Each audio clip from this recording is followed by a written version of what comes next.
Good afternoon, everyone. I'm going to talk about management of ocular hypertension and corneal opacity in a case of MPS type 6. Starting with the case report, a 9-month-old baby presented to us on May 2016 with complaints of both eye discharge and watering with increased sensitivity to light. She had a positive family history of hypermetropia and consanguinity. On examination, she had features suggestive of both a congenital nasolacrimal duct obstruction with diffuse corneal haze suggestive of choriomegaloccornea. It was not resolving with conservative medical management, so examination under anesthesia was planned along with right eye probing and both eye syringing.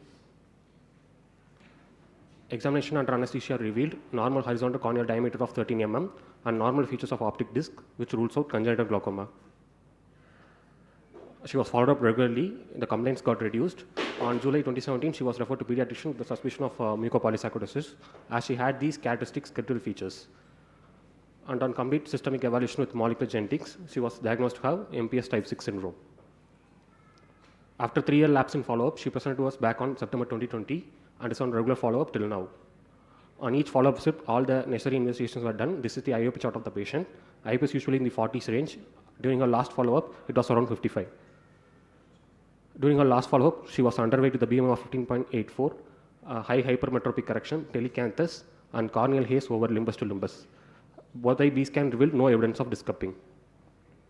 Moving on to treatment, as MPS rarely progresses to developmental glaucoma and there's a probability of IOP overestimation due to thick corneas, she was started on both eye brinzolamide eye drops arbitrarily.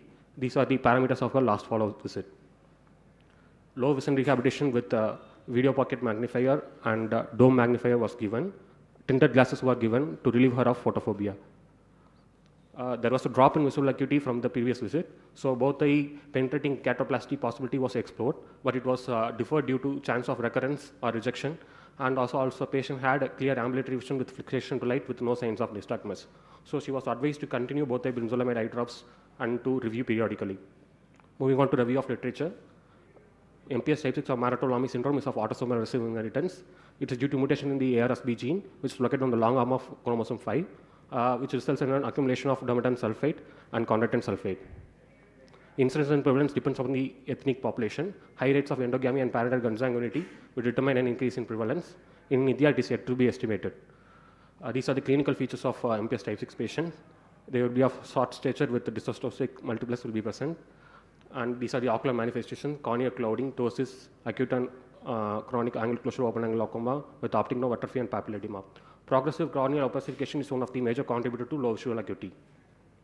There are two distinct phenotypes associated with the disease: rapidly progressing, which onset before the age of 2, and attenuated forms, which are slow clinical course. Ocular et al. Came up with the guidelines. To conclude, MPS type 6 needs timely follow-up, regular follow-up, and interdisciplinary treatment with timely surgical intervention to improve the therapeutic outcome. Thank you, sir.